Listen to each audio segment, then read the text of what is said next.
So, today I want to talk about railroads, hiatus, and frustrations. If you're someone who's been following this channel up to this point, it should be evident that I have been on a several-month hiatus. While it is true that part of that has been due to personal circumstances that have prevented me from continuing with my regular schedule, another part of me's been actually reluctant to continue making these videos and to get back in front of the camera to talk to you all. This reluctance is actually tied to the last full video that I put out on this channel, which discussed the potential of a railroad strike and how the Biden administration essentially squashed it. The fact that I didn't see more outrage towards this system that essentially forced a contract onto workers without providing them any of the protections that they needed and demanded, and the fact that very few other channels seem to even discuss this topic, at least to a satisfactory level, and think it relevant to actually address this key and important issue, left me feeling quite alone.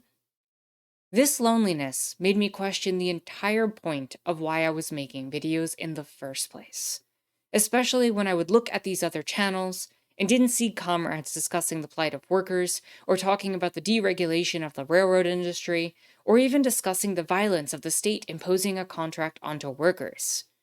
Instead, around the time of this event, and in the coming months, I saw a lot of interpersonal drama that was discussed over everything else, which seems so disconnected from the wider issues that we face. And while there have been many good channels putting out good content that's been talking about other serious issues, I still sat in that loneliness and questioned what I'm even doing trying to talk about things like the railroad when those specific topics seem to not be addressed. I found myself questioning, is anybody there? Is anyone listening? The main reason that I make videos on this channel is because I want to see people educated about the ways in which the state and capitalism work together to create the structures that put us all down. The ending of this potential railroad strike provided an overt example of the state interfering on behalf of business interests in order to protect corporations at the cost of workers and communities. Here you had a concrete example of the state interfering in the affairs of a labor union, trying to fight for the needs of its workers.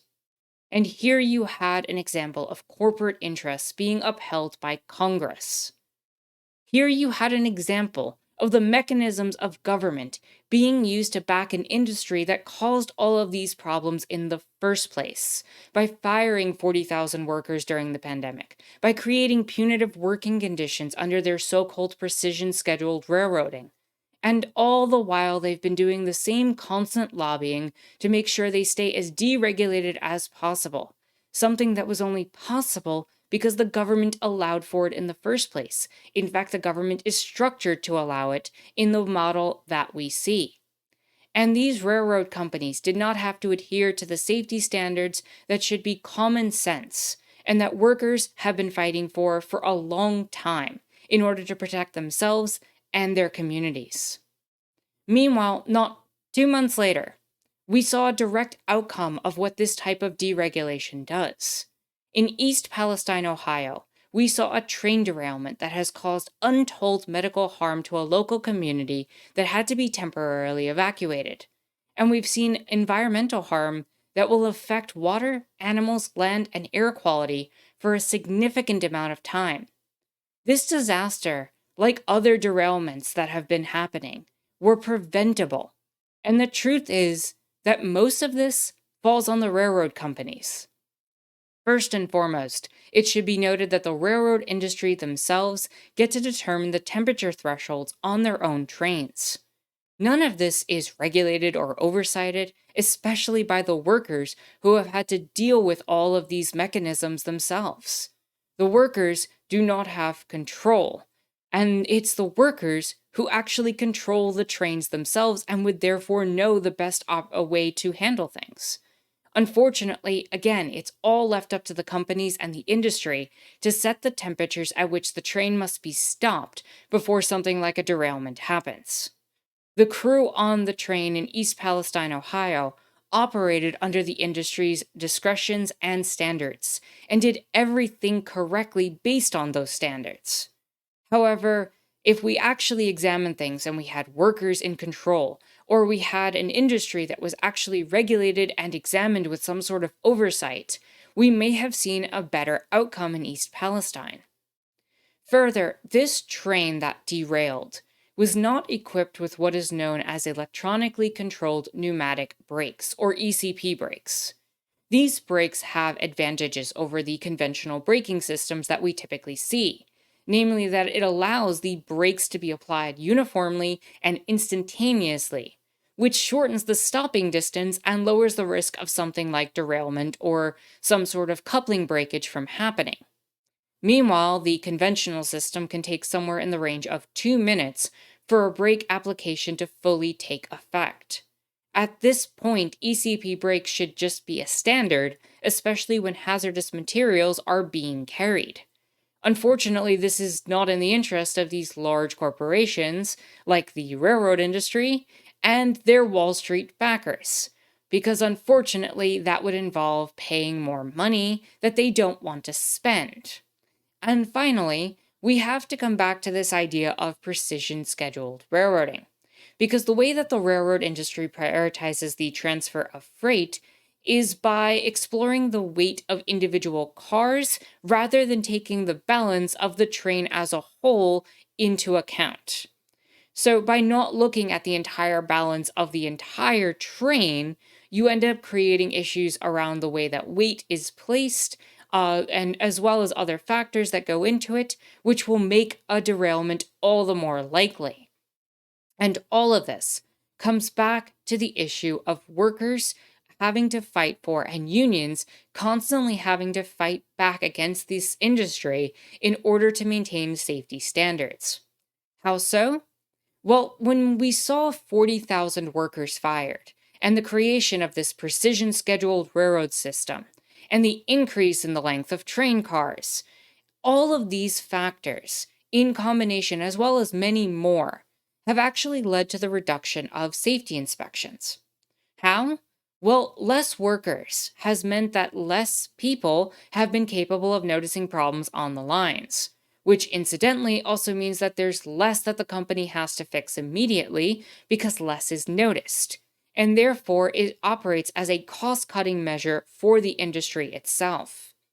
Meanwhile, it has been these unions that have been constantly fighting for and pushing for these companies to have more regulations to make sure that there's at least two people on every freight train that are operating it so that things don't go wrong. But they always do, because the industry operates under a system and in a way that is for profit, that focuses on maximizing the bottom line for their backers, rather than making sure these type of industry standards are met and that workers and communities are safe. And when we talk about this issue in East Palestine, Ohio, we cannot separate the industry and its decisions from the fact that government allows and condones this type of practice from this very same railroad industry. It has allowed the railroad industry to continue to go deregulated in the way that the government operates. It has ignored the plight of the workers who pointed out these very safety concerns in meeting after meeting when they were trying to negotiate for their contracts. And it enforced the same silencing contract onto these very workers that prevented a lot of their demands, both for themselves and safety regulations, from being met. And yet, the Biden administration's transportation secretary, Pete Buttigieg, has dared to call out the company itself, Norfolk Southern, for putting profits above safety. And a direct quote from Buttigieg reads, "What I will say is that Norfolk Southern is a multi-billion-dollar railroad company that has stood with its peers and pushed back on regulation after regulation to try to water down, weaken, or in some cases remove important rail safety rules, and too often they get their way." As if the government itself isn't complicit in that. Because despite what Pete Buttigieg has said, it is not just these multi-billion-dollar railroad companies who are responsible for the pushback on regulation, and it is regulation after regulation that this keeps happening with. It's also the responsibility of a government that is paid to play and allows this type of deregulation to occur, and allows safety rules to be removed or ignored if the correct price is paid. This disaster is born both from the desire for corporations to maximize their profits and for their investors and the state to uphold the interests of those very same investors by passing their interests as the law. That's what they do when they lobby. This is how they make all of their money. They are part of the government and its structures. The government may, in fact, step up right now for a short period of time because this disaster has gotten enough press. But it is responsible for the fact that more has not been done sooner, and for enforcing certain policies in the contracts that were placed upon workers and the industry as a whole. The government created that contract. The Biden administration helped negotiate the contract that did not see these workers get what they needed in terms of both their own needs and safety regulations. The fact remains that the government upholds the policies that allow profits to occur above safety, and a part of that was enforcing this contract onto the union workers. So while I sit here, fully in recognition that there are people listening to me, that there are people watching my videos and supporting my channel, and that there are other channels covering good topics that need to be addressed, I still feel alone. I feel alone that such an obvious example of state interest and capitalism converging has gone relatively ignored. And not just ignored, but twisted in such a way as to make it seem like the government is now suddenly on the case, trying to fix and scold the bad corporations they are beholden to. The unfortunate reality is that this is an all too common occurrence, and deregulation has consistently hurt the quality of life of people, workers, and the communities that they belong to. I would love to see more people recognize that, to address it, to start talking about these issues and bring them to the forefront of other people's minds. And hopefully sooner rather than later, because this keeps happening and it keeps hurting people and communities. So, with that said, if you've learned something here today, consider doing all the YouTube things like liking the videos, subscribing, and leaving a comment, as well as consider joining my Discord, where we continue to have conversations like these. Even during the time that I couldn't make videos, I was on the Discord, occasionally putting up my views on certain topics. You can find more there than probably in these videos. So please do check that out. And if you're in a financial place to do so, and only if you're in a financial place to do so, please do consider supporting me on Patreon, especially as political content like this can often become demonetized on YouTube.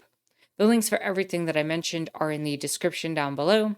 And with that said, my name is Anarchist Tara. Thank you so much for watching.